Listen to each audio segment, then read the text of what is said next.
Imagine your morning Zoom call at work, sponsored by Budweiser. Yeah, you know how like when you get to that 40-minute point on a Zoom call, the meeting just ends, and then you all rush to get the new link to continue the Zoom call because, let's face it, who wants to pay $14.99 a month for that? Well, pretty soon you're going to have a brand new option, Zoom with ads. That's right. You're going to see ads maybe at the end of your video call, in the middle, or probably at the bottom of the screen all the time. I mean, it was inevitable, really. I mean, Adify, everything. They have to pay the bill somehow. Which reminds me, what do you call Mondays without any Zoom meetings? Meatless Mondays. Yes, and that's why it's called Tech Refresh. It's your weekly fun show about all things digital. I'm Kim Komando, and joining us this week, there's Ali Seligman, our amazing content queen. Hello there, Ali. Hello. And Ben Bradley's on board with us. Oh, he's back in his office. Hello there, Ben. Hey, Kim. And then there's Matthew. He is our internet scout. What's going on, Matt? Hi, Kim. How are you? We're doing great because this is Tech Refresh. And just a quick reminder that we want you to rate, review, subscribe, and follow the podcast. And hey, it's brought to you by thecurrentnewsletter.com. It's tech news and tips you can use right now. No ads. It's absolutely free. You can see a sample and you can sign up right now at thecurrentnewsletter.com. You have to have the THE in the beginning of that URL. It's thecurrentnewsletter.com. Just try it. You're going to love it. Do it now while you're thinking about it. And let's get started with the news. And Allie, you're up first. I have an old trick that is back with a new twist on it. Scammers are taking out search ads for popular cryptocurrency wallets. Now, let's pause here if you're thinking, I don't have anything to do with crypto because I don't want to get scammed. This will impact you too because it's not just going to be limited to crypto. Now, here's how it works. Someone takes out an ad on a popular search term, in this case, cryptocurrency wallets. A wallet is basically just where you store your digital money. So you click the ad to go to the website, and it's a clone of the real website, of course. And so you enter in your password, all your information, and it clears out all your money. Analysts. Oh, no. Yeah, it's awful. It really is. With just a few clicks, everything's gone, and people store a ton of money in these things. So analysts at Checkpoint Research, they found more than $500,000 in cryptocurrency stolen in just a few days. So these ads are really working. In this case, they were for the Phantom wallet, which is the one I use, MetaMask, another popular wallet, and PancakeSwap, which is a trading platform. So like I said, the phony sites, they were copies of the real ones. So you end up there, you think everything's legit, and then, yeah, you're screwed. Checkpoint found 11 compromised wallet accounts, each containing between about $1,000 and $10,000. Then they cross-referenced with people over on Reddit saying, hey, what happened? All my money's gone. And they found $500,000 stolen. Now, if you're new to crypto, first, my recommendation is get Kim's ebook. It's called Cryptocurrency 101. You can get it on Amazon, and it'll get you up on all the basics so you know what you're doing. After that, once you get into this world and you try the different apps, you try the different wallets, you want to see what's out there, how do you know what is real and what's not when you do a search online? Well, number one, never click the ad. If you're searching for something new, if you're trying to find the URL for a website, go to the organic results. Those are going to be underneath the ads. The ads are labeled as ads. Just don't click those in general because they might be dangerous. My favorite trick is to go to Twitter. I find the Twitter account for whatever company I'm looking for. I make sure it's real, check the follower count. They usually have tens of thousands. Look at the comments, look at the interaction, and then the link is right there in the profile. That to me is a little safer than just doing a random Google search for it. Now, you know what, Allie? That's smart. That is a great idea. Yeah, it's been really helpful, especially because most of these crypto sites, they don't end in .com. They end in .io or .app or .market or .whatever, and so it's hard to know if you're actually going to the right place. Now, I said before, this isn't just limited to crypto, and it's not, because this is not a new scam, but it is one. Checkpoint says, and I think rightly so, that this is going to get even more popular because it really, really works. And it's more effective than a phishing email, right? We all know to watch out for those, but we might not be watching out so much when we do a Google search. So be careful what you search for. Don't click the ads. And if you know the URL, just go to it directly. You know what, Allie, that's great advice, especially now because it's the holiday season and all the scammers going to be out in full force. But, you're really into crypto. I mean, did you hear about the new cryptocurrency called Decibel? Have you heard about that? No. It's a sound investment. Oh, I'm sorry. That was awful. All right, Ben, what's going on in your news world? This one, even with everything that Facebook, Meta, is going through, it caught me by surprise when they, just out of the blue announced they're going to be shutting down their entire facial recognition system. I mean, it's a pretty big deal. That their facial rec algorithms have been used for a few years. They tag people in photos and videos, so you might see suggestions to tag specific people when you're uploading. Soon you won't. There were also those automatic notifications when you appear in something that someone else has posted. Those will be gone too. And there was a template for everyone who opted in. They have face prints on more than 1 billion people, which is, I think, 1/3 Wow. of active that's, users. you know what? That is huge. And for them to shut that down, it's like, why are they doing this, Ben? Yeah, well, I love this part. Facebook says the decision was made because of, quote, growing societal concerns. You think? Oh, yeah. Oh, yeah. Oh, my God. Yeah, sure. You think? Seriously, growing concerns? You just... We how are long have concerned. how long have these concerns been going on? How many lawsuits over the past few years? But here's the kicker, though. A spokesperson for Meta told Recode that the company hasn't exactly ruled out using facial recognition or other biometrics for their big metaverse plans. Yeah. It's Facebook. I mean, they speak out of both sides of their mouth constantly, right? I mean, it's crazy. Yeah, well, they believe this kind of tech has the potential to enable positive use cases in the future. So, I mean, to me, it kind of sounds more like a pivot. And, I mean, you have to wonder if court hearings for future lawsuits will be conducted inside the metaverse. Oh, gosh. Put a suit on your little avatar. You know what? Yeah. Right there. That's right. We're going to court. We have to look good. All right, Ben, that was really great. Thanks for bringing that up. All right. So it took decades for air carriers to figure out what most electronic engineers already knew. Current cell phone technology has absolutely no dangerous effects on an airplane's electronics. But yet, whenever we get on a plane, what do they say? Everybody needs to put their phone into airplane mode. Okay. Nobody does it. Or if they do, it's like, yeah, well, whatever. I mean, as soon as the flight attendant just moves, we're going to go ahead and put our phone back in. And so the airlines have kind of stopped telling passengers this. But things are changing. With the rollout of 5G phones, the FAA is about to issue both an airworthiness directive and a special airworthiness information bulletin. Okay, let me just say, those are really, really big things. And they're warning pilots about very real safety issues of 5G interference with all these onboard aircraft instruments. So neither 3G nor 4G phones share any of the frequencies used by the airplane's radar or other systems, but 5G will. And so these are actually serious concerns. So eventually, the airlines, what they have to do is install special filters to keep these stray 5G signals out of their system. But that's going to take years. So if you are on a plane and the flight attendant says, please turn your phone into airplane mode, and you are on 5G, it actually would be a darn good thing for you to do. Which reminds me, what do you call an airline full of bald people? An airliner full of bald people. Anybody? I got nothing. Receding airlines. Receding airlines. All right. I saw this over at Reddit, and I want you guys to listen to the story, because I'm going to ask you, what do you think that this guy should do? Because he's got over 6,000 comments in just a day. He claims that when he and his wife, they were just boyfriend and girlfriend, he was looking after his girlfriend's cat while she went away for a week to spend time with her family. As he said, it was an all-black cat that was extremely aggressive. It scratched everyone. It hissed at everyone. It didn't even use its litter box. Gross. Okay, so this is a bad cat. Now, his girlfriend said, just give me time. I will make the cat behave, and I will make the cat do better. Okay. So she went out of town for the week, and he was supposed to go to her apartment and feed it. But instead, he went to the local animal shelter. He found an identical cat who was already litter box trained, loved people, a lot friendlier, better behaved than the original cat. So he adopted the cat. He took it to his girlfriend, now wife's apartment, settled in. And then he drove the original cat to an animal shelter 2 towns over, just in case the wife would go looking for the cat. So it's been 6 years. They got married 4 years ago. They still have the swapped out cat. The cat answers to the original cat's name.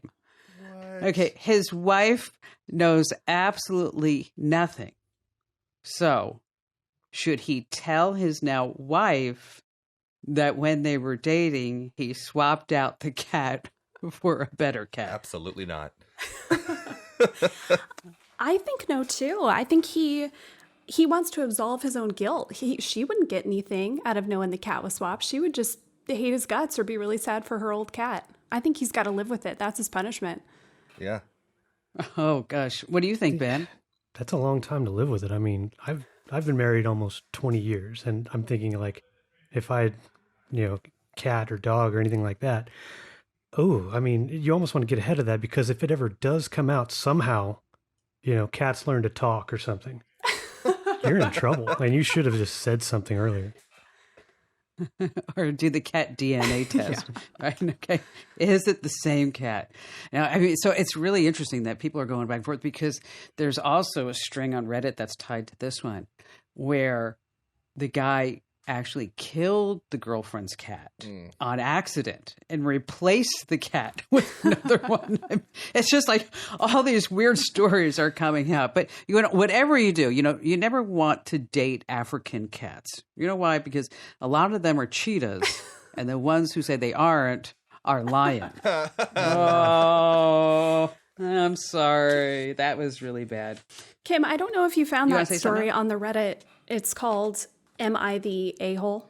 But not a-hole, it's spelled out. Oh, That's a really great Reddit forum for just seeing people's little problems about like, wait, this person's really mad at me, but I think I was right. It's a really interesting like little slice of life society thing.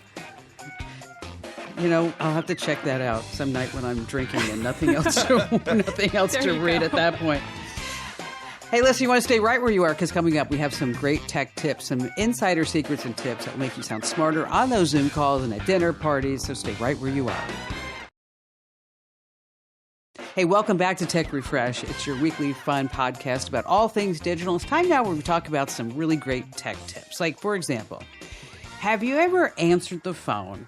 Okay, right? Think about this, guys. Have you ever answered the phone and you look there and you go, I really shouldn't have answered it, but I did anyway? I'm not talking about robocalls. It's that family member or friend, and they just are like railing on and on and on about something, and they're complaining, they're carrying on, and you just can't figure out how to end the call graciously. I mean, it certainly happened to me. So, but rather than giving the person like some lame excuse like, oh, I've got to go beyond the air right now. And then they say, well, Kim, you do your show on Fridays and it's only Tuesday. Okay. You just keep talking as normal. And here's the trick. You flip up on your screen or down, as the case may be, and simply put your phone in airplane mode. That's it. You just put your phone in airplane mode. And then the person at the other end of the phone will see call failed rather than call ended. And then best of all, they're bound to think, hey, she just must have lost the connection. That's it. Call failed. So that's a tip that you can use, love, know, and remember. And what about you, Ben? Give us a great tip. Okay, so I've been going through tips lately, like my own cautionary tales. And this couple things I've been doing recently, this will really save headaches later. Chord management. So 2 scenarios personally experienced for the past 3 months.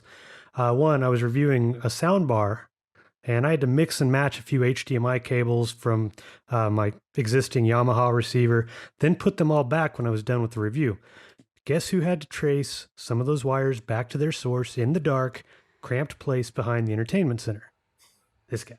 It was you. So, yeah. If it wasn't me, then it would have been a weird story. That would have been, yeah. Yeah, exactly. Well, a few days ago, I'm transitioning from my PC laptop to a MacBook, and I had to rework a bunch of what was plugged into my docking station, like the USB stuff, the keyboard, mouse, webcam, and all that. Well, once again, I had to figure out which cable went to what, when all I had to do in the first place was just label them. And it's crazy how inexpensive those kinds of labels are. Not just the basic, like, mailing white labels. I'm talking like multicolored cord labels that you can write on. They're great for the home theater stuff, like your streaming devices, your gaming consoles, your speaker wires, and they're great for the home office setups when you have a lot of stuff plugged in, like me. You can get plastic zip ties with printable labels, or just simple labels for next to nothing. Those multicolored ones I was talking about, you can get 200 of them on Amazon for like $6. You just have to take the time. Wow. I mean, think about all the fun you could have like over a weekend with those. Just label making all weekend. Woohoo. Don't tempt me with a good time. That's right. You're right, Matt. We be all having parties and the sit-tays with our labels all the time. All right, Allie, what do you got? Well, I got a dog a few months ago, and everybody knows the best part of having a dog is all the cute pictures you get to take of your dog. But you have to know how to do it right, because I think the problem is people just kind of stand over their pet, they take a picture, and then they just have all these kind of really high shots of their tiny little dog or cat or whatever. And I think we can all do a little better. Now, first, go outside, better light. You can actually see all your dog's features, or your cat, but I don't know, would you take your cat outside? Anyway, tire them out a little bit. If you have a young dog or a puppy like I do who gets a little rowdy, if you tire them out first, or maybe you try to take a picture when they're sleepy or when they just woke up, you might have a better time of it so they're not trying to attack you and, eat your phone. My favorite thing to do with my dog is actually get down on her level or even shoot from beneath. So she has this chair in my office that she made into her little throne. And I'll go sit on the floor and take a picture kind of looking up at her. And it makes the cutest picture. So much better than I'm just standing over her taking a picture. Or if you are going to stand over them, hold your phone parallel to the floor. So it's this really purposeful above shot that looks really cool and not just, I took out my phone real quick and tried to snap a pic of my dog. Okay, but Allie, that only works if you have a certain size dog. Okay, Abby is humongous. And I have to tell you, when I got Abby, I thought she was going to be I don't know what I was thinking, but I thought a golden retriever would be 40, 50 pounds. Yeah. No. Oh, no. No, 90 pounds. Jeez. This dog is 90 pounds. So if I were to do that, I'd probably get just half of her head. I'm just saying. That's true, but I bet those down low shots would be really cute of Abby. If you're kind of have the phone positioned under her and kind of get her a little bit up, that'll make a really cute one. And then this is one Ben and I were just talking about. Portrait mode is a little hit or miss for animals, and usually it doesn't work great because it blurs the background. And so for us humans, it's totally fine. But for dogs, it might blur things like their ears or, their paws or whatever. So it doesn't always work. Yeah. And then, of course, action shots are so good, but make sure you're using burst mode. Otherwise, you're just going to end up with one picture where your dog's tongue is half out and their eyes are crossed. So it's really easy. You don't need to do any special settings. In your camera, where you push to take the picture, just hold it down and it'll take pictures the entire time your finger is held down. So, even in just a few seconds, you'll get dozens of pictures and you'll end up with at least one winner, probably. And so, Allie, your dog's name is Nova. Is that her name? It is. Yeah. And it's not Nova for no go, right? No, I was going for a space theme. I was really into space. Still am. And yeah, I just, she's got a little space collar. She's got a little UFO name tag. Oh, that's so cute. Yeah. See, now you need to send Nova to obedience school so that this way she can get her master's. Oh, sorry about that.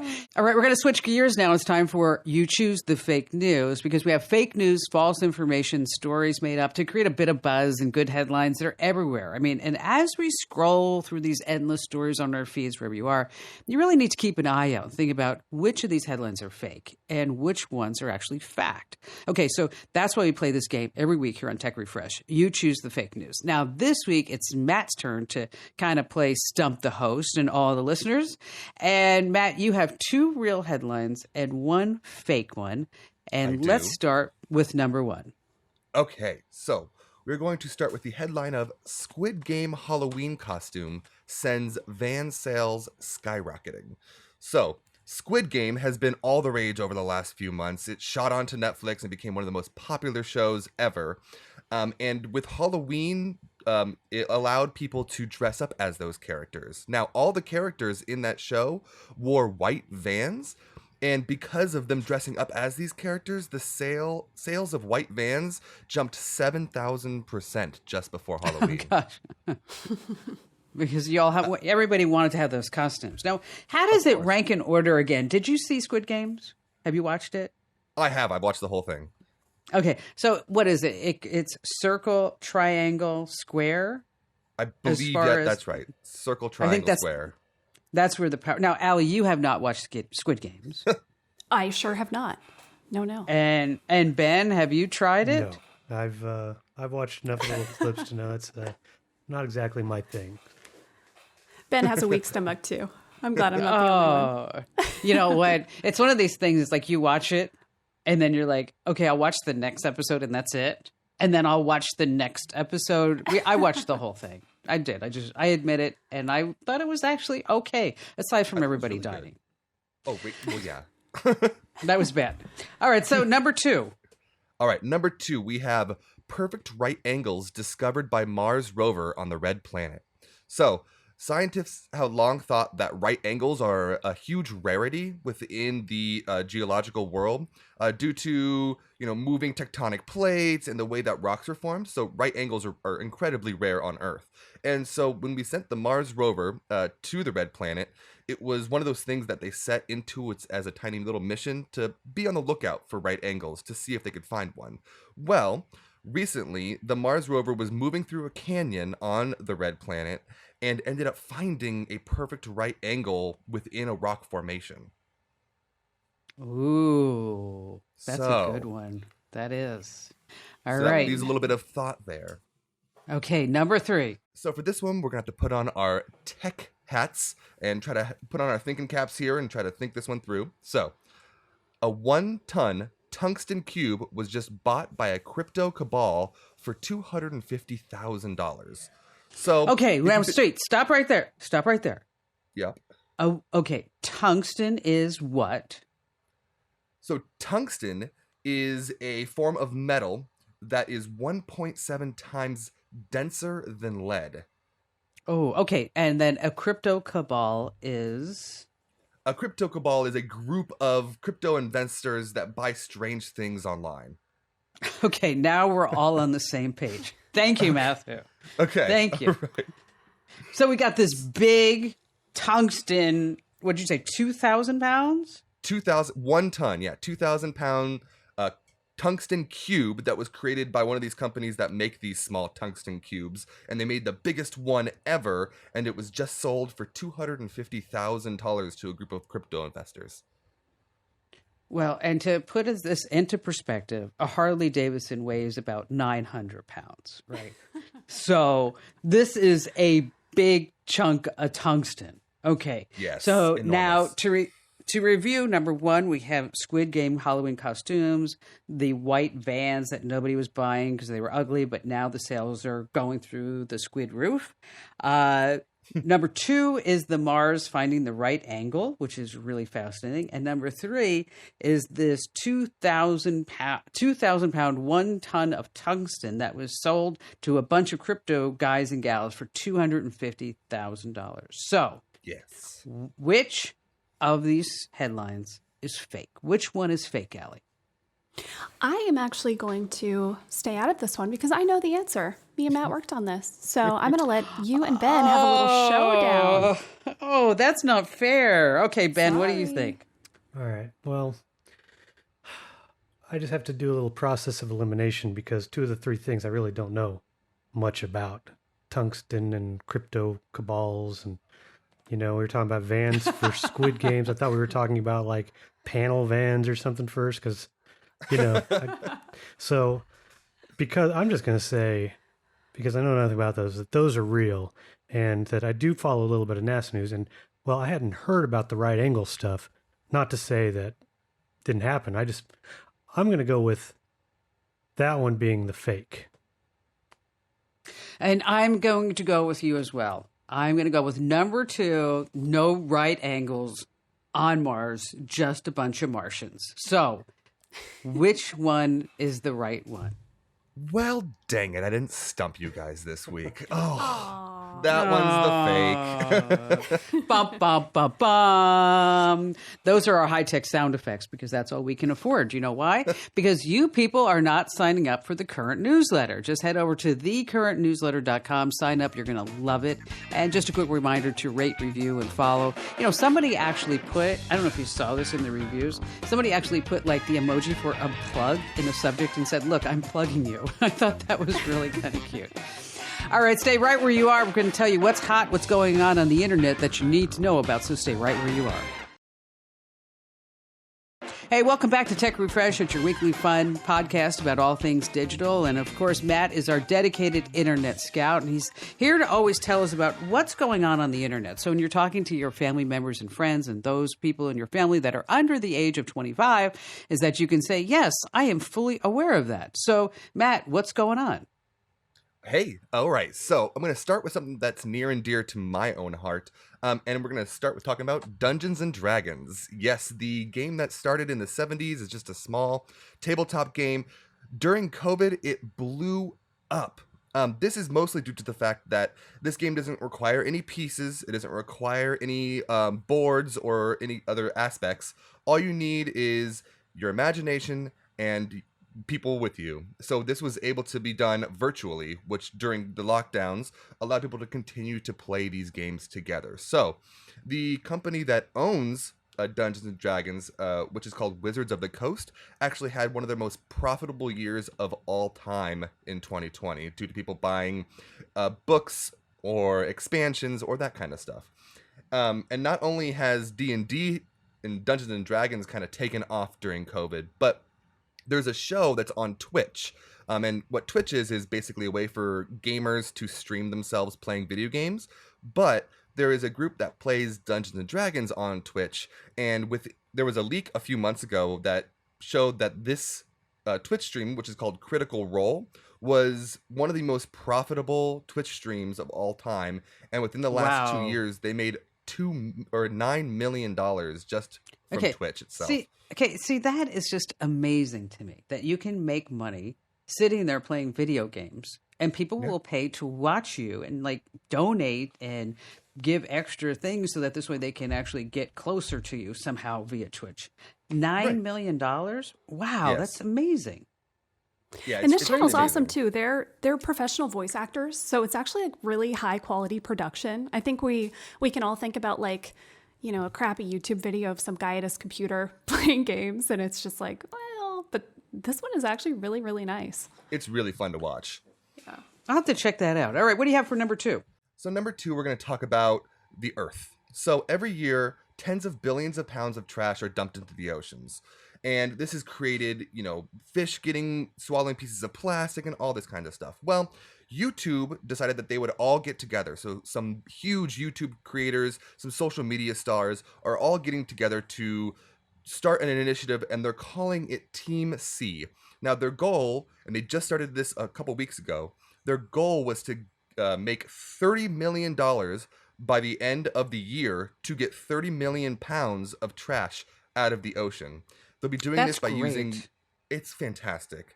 They'll be doing this by using large robotic trash collectors at the mouths of rivers and in the ocean that basically use large buoys that lead trash into the mouth of this big collector that then goes up conveyor belts and is compacted into large trash bins, which is then shipped off and disposed of in a safer way. So they're trying to do this by the end of the year, and it's teamseas.com if you're interested or trying to help out on this initiative. You know, I'll tell you, Barry asked me to sink his phone once, and I threw it into the ocean. Whoa. Is it still sinking? Yes, still sinking. Still got that sinking. Little spinny icon. Yeah, forever and ever.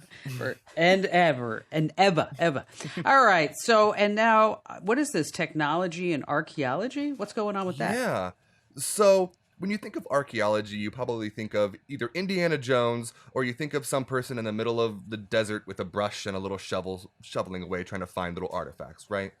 Well, recently, they've started to use more technological means to find things that are hidden.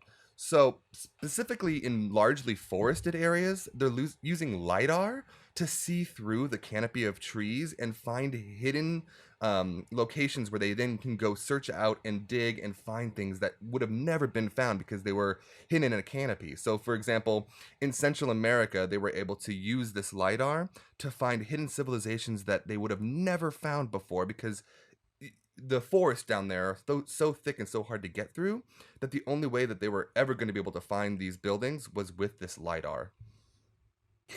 Next week, I want you to tell us what's going on. This is when I saw this on your list. Next week, Matt, and I think everybody would really enjoy this, is that if you ever look at the Daily Mail and you look at the science section, and I know, yes, I go to the Daily Mail. I'm sorry. It's almost like going as bad to the Sun, right, Allie? I mean, some of the headlines are... God. So, but if you go to the science section for the Daily Mail, I don't know what's going on with their editorial board, but it's like every other day they are like saying, here's a man who is 500,000 years old, and this is what he looked like. Or, this is a new castle in Scotland that was unearthed when somebody was trying to dig a garden. I mean, it's really amazing stuff on what they're able to recreate. And so if you haven't taken a look at that, it really is pretty spectacular about how technology is recreating. And then, I don't know, it's like I don't know if I'm like you and you guys look at this, but it's like you see this person and they kind of look like us. And I think to myself, I mean, like they were walking the earth in 1325. Wow. Yeah. Incredible stuff. Gives you perspective. Oh, wow. They were sacrificed in some ritual. Yeah. Yes. An archaeologist is the best husband a woman can have. Do you know why? Because the older she gets, the more interested he is in her. Hey, Allie, what's trending over at Komando.com? All right, our biggest story of the week so far. True or false, charging an electric vehicle is cheaper than paying for gas? I am not going to give away the answer. You have to go to Komando.com and read to find out. Oh, ouch. Yeah. Sorry. Clickbait. Well, it's a good one. If you get this wrong number text, delete it right away. This is another one I think everybody needs to read. If you, this is a new text scam. It is fooling people out of a lot of money and you don't want to fall for it. We'll tell you if you use a Roku, you might be losing a lot of channels soon. We'll tell you what those channels are, and maybe you might want to think about trying something else for your streaming. And then we've got apps that you need to delete off your phone to keep it fast and secure and working great, and just get the junk out of there because you don't need it anymore. And just a quick reminder that if you're ghosting us on social media, what exactly are you doing? Why are you doing that? You want to make sure that you follow us over at Instagram.com/KimKomando. And that would be Facebook.com/ guess what it is? Kim Komando. And Instagram.com/ come on, Matt, can you figure it out? Come on. Yeah. That's right. Kim Komando. So don't ghost us. Hey, stay right where you are because coming up, Ben's going to be giving out some Ben heads on a charging stand. Gosh, we got to get this guy out of the battery world someday. It plugs in. Hey, welcome back to Tech Refresh. It's your weekly fun podcast about all things digital. And this is part of the podcast where we like to go to Ben, our trusty news director and tech guy of the week, where he likes to review some really cool products. Now, this week you have what? A Magsafe charging stand? Oh my gosh, this is really going to bring them in, Ben. I love this thing. I mean, okay, I know you have the new iPhone too. Do you use any of the Magsafe accessories, wallets, or?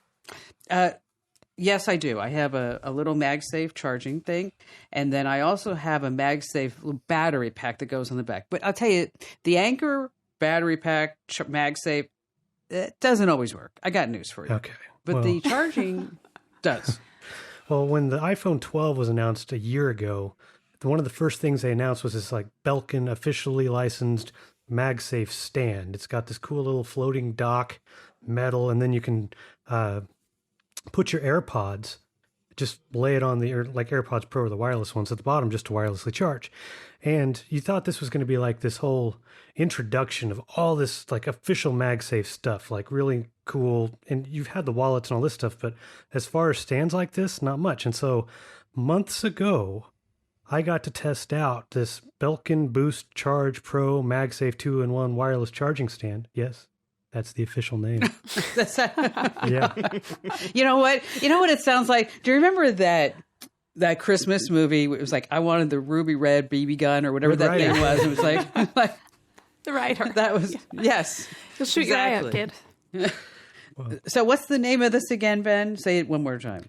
The Belkin Boost Charge Pro MagSafe 2-in-1 wireless charging stand. Ooh, Kim, do you think we should call them with some marketing advice? Yes, exactly. Well, Nobody's ever going to remember the name of it. I'm just telling you right now. I don't think so. It's actually a very nice stand. So they sent me this one to test. Like I said, you just connect your iPhone, you put your AirPods on, comes in white or black, really nice. I had to send that back when I was done, but I ended up buying the one that actually has the extra arm for your Apple Watch. And you liked it so much you bought it. This was, and seriously, a year later, and because you haven't had just all this other really cool MagSafe, it is still the favorite, my favorite thing I've had for my iPhone 12 and now my 13, because it charges at full speed. It's on my nightstand. It's just, whoa. You know what? This is really, I don't know what to say, Ben, because I'm looking at my plans for the weekend and I'm thinking about you with your 200 labels and the MagSafe charger. I mean, I'm really feeling like I'm missing out. I know. Really, totally. It can't get much more exciting. I know. I get it. Although I will say, the idea of just being able to charge all of your daily stuff in one little place, that's really handy, right? So you don't have to find all your cords and, my phone's in the kitchen, my watch is in the bedroom, my headphones are this place. That's my philosophy. Cool. Everything has a place. And this is great. And even though the one that doesn't have the watch charging arm is $100, and the one that does is $150. Like I said, it's an iPhone that you paid hundreds or north of $1,000 for. And this is like the premium charger to get. So even with that price, this might be the only thing that I've given 5 to. 5 out of 5. Whoa, 5 Ben heads. That is amazing. Yeah. We have links to it over at Komando.com because, of course, nobody would ever remember the name of it. But this is really spectacular. This is the first time in the history of mankind that we've gotten 5 Ben heads out True of 5. fact. That is amazing. And so, again, if you want to check it out, head over to Komando.com. And, I just want to share this story before we leave with everyone. A helicopter was flying above Seattle when an electrical malfunction disabled all of the aircraft's electronic navigation, all of the communications equipment. There was clouds and haze, and the pilot couldn't determine exactly where she was or how she could fly to the airport. But she saw this really tall building. She flew toward it. She circled, and she drew a note, and she held it in the helicopter's window. And the sign said, "Where am I?" in really large letters. Well, everybody in the tall building started to respond to the aircraft. They drew a large sign. They held it to the window at the building, and their sign read, "You are in a helicopter." Well, the helicopter's pilot smiled, she waved, she looked at her map. Then she determined her course back to the SeaTac airport, and she landed safely. After they were on the ground, the co-pilot asked the pilot, how the "you're in a helicopter" sign helped her determine their exact position. The pilot responded, "I knew that it had to be a Microsoft building because, like their tech support, online help, and their product documentation, the response they gave me was technically correct, but it was completely useless."